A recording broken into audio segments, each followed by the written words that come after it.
Thank you. Thank you all for coming, and thank you to our TV audience on C-SPAN. This is an incredibly impressive group of people that the Cato Institute has put together today. Some of the most august minds in the legal, policy-making, journalistic circles, and so I'm very honored to be here, and I'm very pleased that Dr. Schmidt has agreed to find some time for us in his very busy schedule to talk about surveillance. And thank you guys for having me. This is an incredibly important conversation.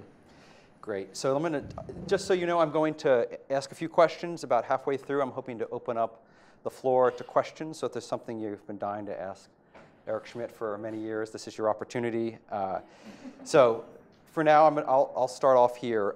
So when the Washington Post first learned that the NSA was tapping the links between data centers for Google around the world, some of our reporters showed a diagram of how this worked to some of your engineers, who responded with a fusillade of words that we could not print in our family newspaper. So I was wondering if you could tell us exactly how you learned that this was happening and what your first thoughts were at the time. So as best we can tell, what happened was the GCHQ, which is the British arm of the Five Eyes, had put sniffers, or the equivalent of sniffers, on traffic between the data centers of Google. Google has a very large private data network that moves the data around in very complicated, powerful ways. It's why Google works so well. And it's a massive and amazing technical achievement from Google's perspective. I read it in the Washington Post. And I was shocked because Jared Cohen and I had written a book which talked about this being possible. And people had hinted that it was possible to do this by monitoring light fiber, although I think the mechanisms are probably classified. We obviously didn't know. But the fact that it had been done so directly and documented in the documents that were leaked was really a shock to the company. So here we are. We're more than a year later from that day. We're about a year and a half from the original Snowden revelations. And the Morgan Stanley High-Tech 35 index is up 20%, right? Google remains one of the most massively profitable companies in the world. So has there been real damage to you or to the industry or to us more broadly? Well, there's been damage sort of at many levels. And let's start by saying that if you're a European right now, you're less likely to trust an American firm to retain your data. Maybe you should have always been less likely, but now as a result of these revelations, you're less likely. As a company, what Google did is we massively encrypted our internal systems using the technical people in the audience, encryption that's 2048-bit long. And for the non-technical, I'll just describe that 2048 is much larger than the original 1024. It's not twice as big. It's many, many times bigger. And it's generally viewed that this level of encryption is unbreakable in our lifetimes by any sets of human beings in any way. We'll see if that's really true. But I today believe that if you have important information, the safest place to keep it is in Google.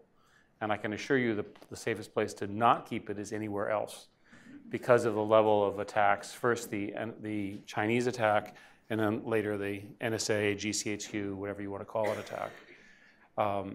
So it has affected our relations, and in particular conversations in Europe, where people are very sensitive to this. It's also caused us to tighten every procedure within our system. So we're just a lot safer. So assuming there is a cost, a financial cost or a moral cost, who do you blame for that, the US government or Edward Snowden? Well, I'd like to offer a rule of sort of surveillance life, which just because you can do something doesn't mean that you should do something. And the fact of the matter is that all of the technologies that we're describing are capable of massive, in the hands of the wrong person, violations of people's privacy. Everyone here has a mobile phone. Every one of those phones is on a data network. The phone knows exactly where it is because of E911 services, right? The fact of the matter is all of that information could be misused. And so I think the Snowden sort of set of incidents, including your coverage and all the other things, have essentially sort of caused people to, maybe the non-technical people, some technical people have known this for a long time, understand that there's a great deal of data being collected about you that's benign, but nevertheless could be misused in the wrong hands. So as an example, I would offer a rule for governments, which is that if you collect data in a database, you better be sure you know what the data is going to be used for, and you better make sure it doesn't get leaked. Because along the way, technological opportunities have allowed for large bulk leaking. We look back at the Pentagon Papers leaks. Those things were done by copiers. People would copy documents. But now an opponent, if you will, can take the equivalent of USB sticks and download a large amount of data in a very short period of time. This is true for everyone in every country and so forth. So you want to be careful about collecting this data and not misusing it. I was part of a White House task force that looked into the technical questions of this. We were not part of the policy side. The White House also issued a policy recommendation unrelated to us. And the question was, can metadata be misused? And the answer we came back with is yes. That metadata, that is information about the data as opposed to the data itself, can, using very complicated and powerful algorithms that scientists have invented, can it be misused, right? So that's why the industry, and particularly Google, but all the other companies, opposed the US 215 stuff, because although the government claimed that that was not a misuse of the data, our argument was that the metadata itself could be misused. And I think these are learnings that the country has to now know sort of forever. So I feel like you answered the US government part of it. You hold them to account. Edward Snowden, hero or villain? A year and a half later, how does it look? It's interesting that depending on who you ask in America, you get a different answer. It turns out the same is with Julian Assange, who's busy attacking Google and me at the moment. If as a stereotype, if you talk to the East Coasters tend to view these things in very, very negative contexts. West Coasters, again, these are generalizations, there are always exceptions, tend to view it much more in a civil libertarian view. And I'll let the courts decide on those questions. We clearly do not want to encourage bulk data leaking. Imagine, again, think of all the databases that exist about us, all of you, health records, tax records, where you are, what you're doing, all that kind of stuff. It's not good for society to encourage people to do that. On the other hand, his disclosures were helpful in shining the light on these practices that certainly people like myself and maybe you didn't know existed. We knew they were possible, but the extent of them was a shock. And especially when it starts to monitoring data traffic between Google servers where they're clearly monitoring traffic for people who are in the US, which, as I understand, and I'm not a lawyer, is not their mission. So the response from the tech industry to the Snowden revelations has been fairly clear. Massive new encryption initiatives, as you mentioned. Lawyers for the companies being much tougher in court about turning over data. The response from the US government, a little less clear, I think, a little more muddied at this point. I'm curious if you were to give your industry a grade, A to F, for how it's responded and how the US government has responded? I'm proud of our industry's response because we knew that encryption was powerful, and Google was there's a set of things that we do, and it's not just the 2040-bit encryption. So, for example, when the email systems talk to each other, Gmail, for example, is all fully encrypted, all the way from your handheld, into the system and out. But what happens when the email goes from server A to server B? Well, it turns out there's a protocol, which the industry has now agreed to, which will maintain the encryption as it goes from Gmail to Yahoo or Hotmail or what have you. Right, so the industry as a unit, right, acted to protect its users' interest, and the data is all legal. I'd say that the government's response has been fairly clear, and I'll tell a story. In 1995, Louis Freeh was the FBI director, I believe, and we had the first of one of these, and there was a meeting in Dianne Feinstein's office, which were the CEOs of the time. I was at Novell. And the people who were there were Steve Case, Bill Gates, myself, a few others. And we had the public safety people, right, who were serious people trying to do the right thing, including Louis Freeh and the director of the NSA. And she asked them to report on the dangers of all of this. And what they wanted was the trapdoor.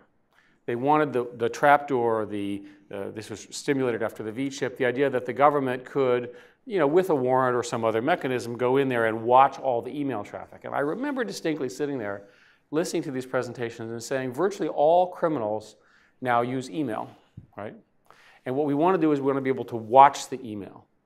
Now our industry, and I remember the meeting, we snuck out the back door because we were not allowed to talk to the press, and off we went. So this is 20 years later. It's exactly the same conversation. And the problem with the government requests is it'd be great if you're the government to have a trapdoor, but how do we, Google, know that the other government's not taking over the trapdoor from you? Right? And we can't prove, and we're not endorsing, this notion of a US trapdoor, which is precisely what the public safety people would like. Our argument, which I think is very clear now, and it's true throughout the industry, is that the government has so many ways, and properly so, by the way, to go in what we call the front door. They're called warrants, okay? They're called good police work. They're called sitting the perpetrator in the desk with the guy in the front. You see this in the movies. I mean, all of that kind of stuff. And just because you could put a trapdoor in does not mean that you do for all of the unintended consequences of it. So you raise an interesting point with the warrants. As you all clearly were particularly aggrieved that because you had a front door that the NSA was availing itself of the back door. And you all have done encryption. Well, by the way, we did not intend to put a back door in. Fair enough. Right? There isn't a back door left. The house only has front doors. Right. So we've seen Google and a lot of other companies do these big encryption initiatives. There's like a new wave of encryption, though, that doesn't even have a front door to it, where if the government comes to you with a search warrant, the company doesn't even keep track of it. Apple has done this with iMessage and FaceTime. WhatsApp has now done it with end-to-end encryption. I'm curious what you think of these encryption initiatives that actually lock out the government entirely, where the company can open the door. And I'm curious if we're going to see that with any Google products. Let me not pre-announce any Google products here, but let me simply say that it has been known for a long time, and again, we wrote this in our book, that encryption in the hands of individuals is very empowering. And encryption is an incredibly powerful tool for freedom fighters in repressive regimes. But it also does allow people who are evil or nasty to communicate bilaterally. Now, the good news is that these systems are not that easy to use. And we argue in the book, and I'll say again, that you're probably winning when the evil person is using a cell phone. Because trust me, those cell phones, if you're trying to find them and you're a government and you're willing to look for them, you can find them. The cell phones emit where they are. And indeed, this is how Osama bin Laden was tracked down, is ultimately through cell phone tapping, according to the reports. So I'm not as sensitive to this argument that this is the only way to solve this problem. But it is a fact, right, that powerful encryption has been around since 1975 when it was invented in the public key crypto system by Diffie and Hellman. And because of, in my view, the overreach of perhaps well-intentioned but ultimately flawed strategies, this encryption capability is becoming more and more available. And so do you like these kinds of services that actually are encrypted so thoroughly that the companies themselves can't get into them? Do you think this is a good idea, or is this a terrible idea for the reasons you mentioned? You're asking me sort of an emotional question as opposed to a factual question. Either one. But the fact is that PGP authentication, right, which is the kind of stuff you're talking about, has been possible for many, many years. Right. And the thing that has held it back has been key management, the ability to handle the keys. But because of what the government did, all of those services are getting a lot easier. So my opinion is that you'll see more and more of these essentially proxied, cloaked, and otherwise communication systems. Historically, if you go back to the small towns of the world, 200 or 300 years ago, there was no anonymity like that. And so you worry that anonymity could be misused, and you never want it to be misused. On the other hand, I would say that in every case, remember, the person is doing this with a device that itself can be followed or what have you, if they are a legitimate danger to society. If it's an evil terrorist, you can find that phone. So it sounds like you'd like to see the front door, the proper court door, remain open. Well, I have my own issues with the Patriot Act because it's a secret court. And I think that one of the great strengths of America has been an independent court system, proper balance of rights and individuals. And I'll give you an example. and I'm not advocating this, so please don't say this, we can end essentially all crime in this city in a very short period of time, except for emotional crime, that is, a spur-of-the-moment crime, by massive surveillance. Now, we should not do this. Other countries may choose to do that. The fact that you can do it, the fact that you can, for example, put cameras on every street corner and do face detection, which is indeed what's happening in Britain, is not something we should do. But I can assure you it will affect crime. So you want to be careful about these tools. They can be very seriously misused. And again, so we're clear, that kind of mass surveillance is completely counter to what America is and a counter to the American Constitution. So about a year ago, after the Snowden revelations, the Washington Post polled on how people felt about surveillance. And you will not be surprised to know that I believe 66% of Americans expressed concern that the NSA was over-surveilling. We also polled on private companies, and 69% of Americans expressed concern that Google was surveilling. Okay, which we are not. But help. The good news about that question is you can ask me and I can answer it definitively.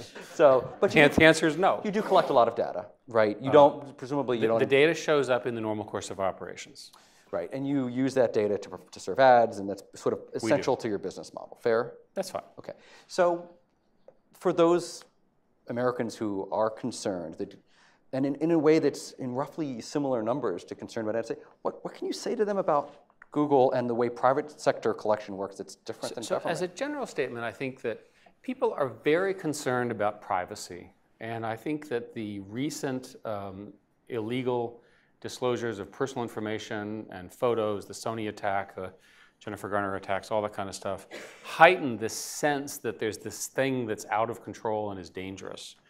And so the average person, right, who, I occasionally encounter a normal person in my industry, sort of the normal person says, like, I just don't understand this, I'm worried about it, why can't you get this fixed? And we're working on that.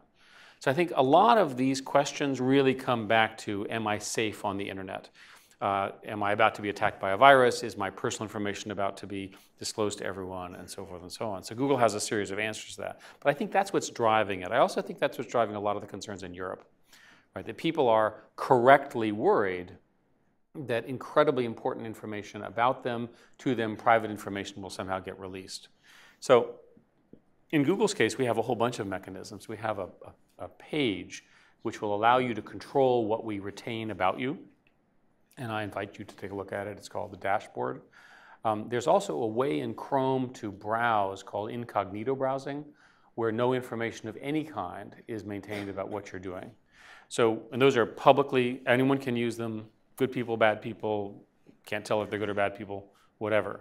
It's available, those are services and they've been around for a long time. So part of my answer to the question of Google's role here is we do need to retain a certain amount of information for our systems to work. But unlike many others, we make it very easy for you to delete that, mask it, or avoid it entirely. Let me change the subject just a little bit. Google now makes the most popular mobile operating system in the world, one of the most popular browsers in the world. We know that our government collects 0 days against all manner of potentially useful targets. Google's put some money into figuring out where the 0 days may be in its product with Project Zero. How do you feel about your government, with your tax money, potentially gathering and using 0 days against your own products? Is there an arms race on here between the companies and the government? I'm not as worried about that. I think the government does a lot of things that I don't like, and maybe everyone here in the room feels the same way. But the fact of the matter is, if you care about security, which I'm sure everyone in this room does, you should use Chrome. The reason you should use Chrome is it's free, always good. It's also faster, good. It's also the safest and most secure. Chrome has the detectors that are the best detectors for look at the equivalent of what are known as man-in-the-middle attacks and various phishing attacks. So from a safety perspective, we have invested a large amount of money in making Chrome the right choice from a browsing perspective. There is a debate over Android versus iOS, and both are now working very hard. I've publicly claimed that Android was safer. There are other people who've argued that my facts were wrong. I've argued that there were facts wrong. So we'll just be polite and say that there's a debate. Both Android and iOS are which is the Apple operating system, are working very hard to make them more safe. So let me use this opportunity to allow you to potentially clarify some remarks you made a few years ago in a CNBC interview in 2009, where you said, if you have something you don't want anyone to know, maybe you shouldn't be doing it in the first place. Now, that caused quite a stir at the time in certain communities. I want to give you an opportunity. Is that still how you feel, or did we misunderstood it? What's great about that is that it was the first moment I actually felt sorry for American politicians. That entire paragraph was about the Patriot Act. And if you read it in context, you'll see I was commenting on the Patriot Act. But because of the echo chamber of the internet, right, I guess that little quote is long enough it fits in Twitter, but the paragraph doesn't. Well, if you type in Eric Schmidt, privacy is dead, immediately gets filled in by Google, helpfully. Well, it's important to know that that is not driven by Google, but rather by frequency of query. Yes, no, I know. So Google's algorithms did not produce that result. Human algorithms did. Okay. But in any case, since we have a very smart audience here, and the reason is the secret court part of it, I understand secrecy has its purpose and so forth. But our country over-secrefies, whatever you want to call it, a lot of things. A lot of things are classified, et cetera, et cetera. We would be a stronger country in almost all matters if we were less obnoxious about some of the classifications and some of the ways in which we collect data. I'm quite convinced of it. The greatness of America is the speed with which we address problems, and the way to do that is you do that with knowledge. So the answer is I was referring to the Patriot Act. I was not referring to general privacy. I actually care a lot about privacy, and Google has worked very hard to improve your privacy. So Google ends up in these debates more than almost any other company I cover. And there's I just wonder, is there something about the company, you all are the first ones out with the glasses, right? And that Google now apparently identifies my desires before I even have them, and then gives me advice on how to organize my day. There's something. Okay, but as smart as you are, wouldn't you like the computer to help you organize your day? No. No. Okay, but no. You heard that. No, but you are in a minority. I'm a the Luddite. average person would like the computer to help them get through the day because their lives are difficult. So I want to ask: is there something about Google that makes these tensions particularly hard to untangle? So my opinion of this is Google. We set ourselves up for this as a long time ago by talking about don't be evil. And when you set a don't be evil strategy, that's a pretty strong line. And so if people feel like you're violating that rule, they have a pretty strong fight back. And I get that, right? So we have answers for these. In the particular cases that you're describing with Google Glass, it's interesting. So for years, we've had internally the ability to do face recognition and tell you who you're going to talk to. Now, at my advanced age, this is clearly a very useful product. We actually got to the point when I was CEO where we actually had one of these products that we had this meeting, and I'll never forget. And they basically said, we've built this product. And I said, well, what are we going to do? And they said, we're canceling it. And I said, why? And they said, well, let's start with it's illegal in Europe. I said, okay, I got that. Because in Europe, it's illegal to maintain a non-registered, non-governmental, private biometric database, which is effectively what it is. I said, what about in the US? They said, well, we think it's it's legal in the US, but it's a mistake. And I said, why is it a mistake? Well, start thinking about the bad uses, right? Stalking, all those kinds of things. And we there decided not to release this product. So when Google Glass comes along, what do? Normally we have an open approach. In Google Glass, we ban those kinds of products for precisely those reasons. So I hear this sort of perception that somehow we're not playing by the rules of modern society. I think it's wrong. I think the evidence is that Google has been incredibly sensitive of privacy issues, right, over these kinds of things. And compared to everybody else in the industry, I will stand on our record. We're very, very sensitive to these things for many reasons, including it's the right thing, and also because we're so heavily criticized and so heavily scrutinized. If we were to make a mistake and release such a product, it would be a real disaster to the company. So let me just quickly take a couple questions from the audience because we're running out of time. Take a couple questions from the audience because we're running out of time. How about back there in the blue shirt? Can we get a microphone on him so the TV people can hear him talk? Yeah. And please be kind of brief. We don't have a lot of time. Yes. I'm Paul Wagner from Beyond Systems. My question is, does Google receive information from the Chrome browser that it would not receive from the user if he or she used some other browser, whether in incognito mode or in sort of open mode? Same question with the Android phone. And is there therefore a danger that if it does, is there a danger that Google will have a detailed profile on users that then will be accessible to federal authorities, possibly through a secret order? I see your question. At the level of question you're asking, I think the answer is no. Browsers themselves, the apps do communicate information, but we don't sit there and track things beyond the URL and where you went. And that information you can delete. If you're using incognito mode, we don't have any of that at all. If you're concerned, if for whatever reason you do not wish to be tracked by federal and state authorities, my strong recommendation would be to use incognito mode, and that's what people do.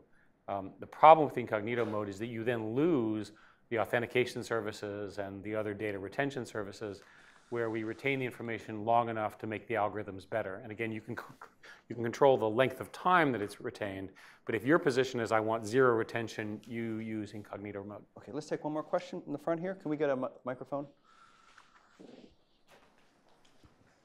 My name is Chris Segoyan. I work for the ACLU. Before I ask the question, I actually just want to quibble and say that incognito mode will do nothing to protect you from surveillance by the authorities. That is not the right technology, and there are technologies like Tor that will do a much better job. But so my question is this: in 2009, let me respond to that.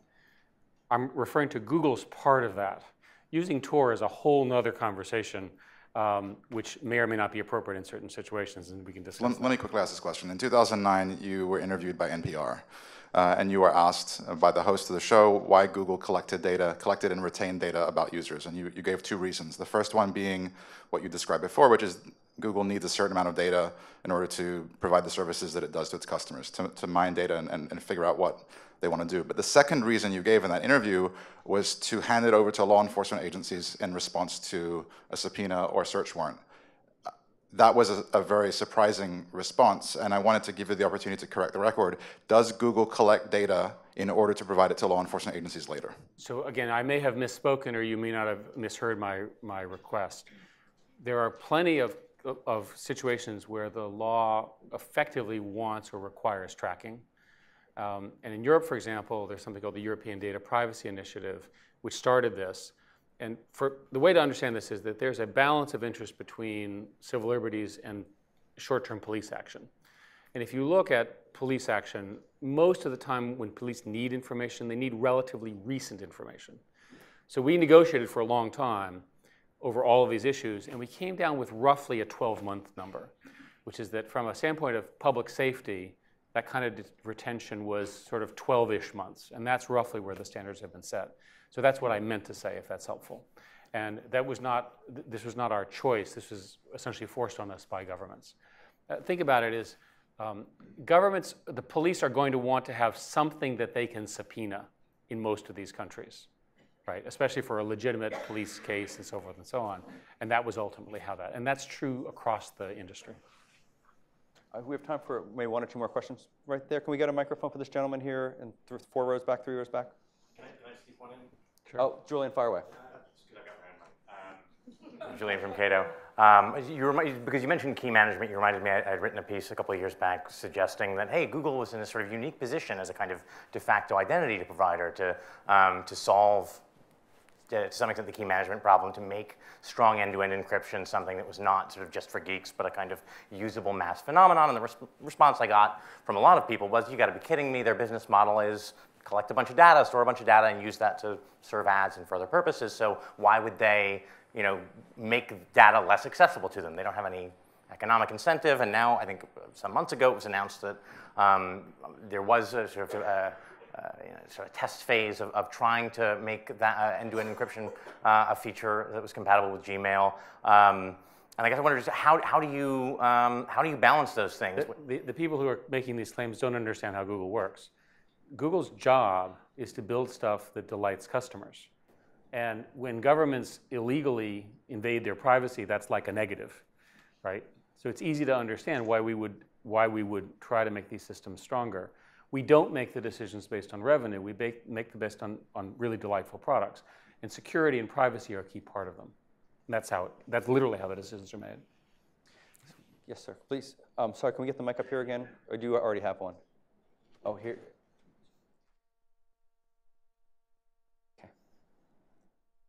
Hi, I'm Stephen Lee from Global Client Consulting. Just wanted to check, in Europe, I understand there is this request to have feature like the right to be forgotten on the internet. I'd like to know what Google has done and also in conjunction with the industry to move towards being able to effectively enforce that right.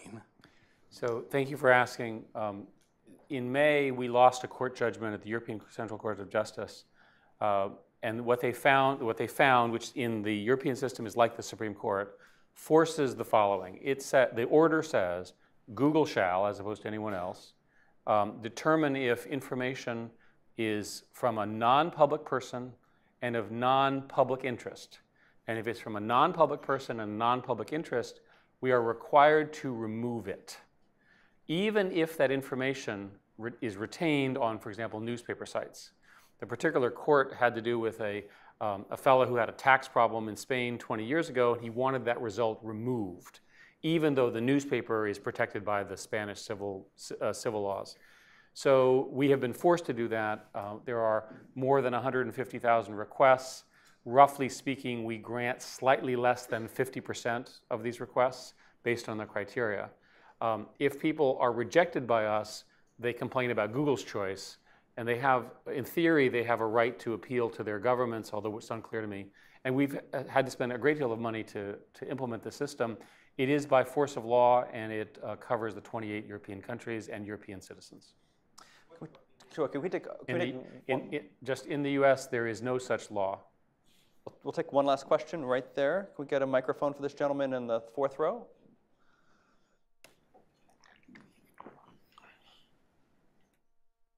Yeah, thank you. Rafael DeGennaro. Do you worry that all of the data you collect will be misused somehow, someday, by your successor, by an employee of yours who's paid or essentially becomes a spy of one kind or another? I mean, if you live long enough, you sort of see how things work.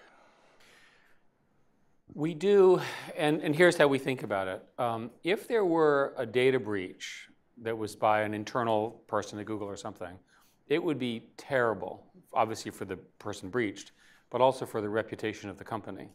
So we have many, many checks and balances on where information is kept, how it can be misused, and so forth. And we pride ourselves on having the best such systems in the world. So while I understand the concern, just because of our scale, the combination of the retention rules that we have, which is the amount of time we keep this information, like query logs, I think we're going to be okay, right? It's important that these breaches not occur. They're against our policy, and they're almost certainly illegal. How about your successor? Well, my successor is Larry Page, who implemented all these policies. So I think we're fine with Larry, and Larry's going to be around for a long time. 30 or 40 years from now, when perhaps Larry and Sergey will be older, I'm sure it's the same circus, same clowns, right? Same clowns, right? We're the same people, all of us who built Google have the same view, and I'm sure our successors will have the same view. Okay, well, thank you, Dr. Schmidt, for thank you. joining us here today. Okay, thank you. Sorry, we didn't have time to get to everybody's questions, but I feel like we covered a lot of ground there. So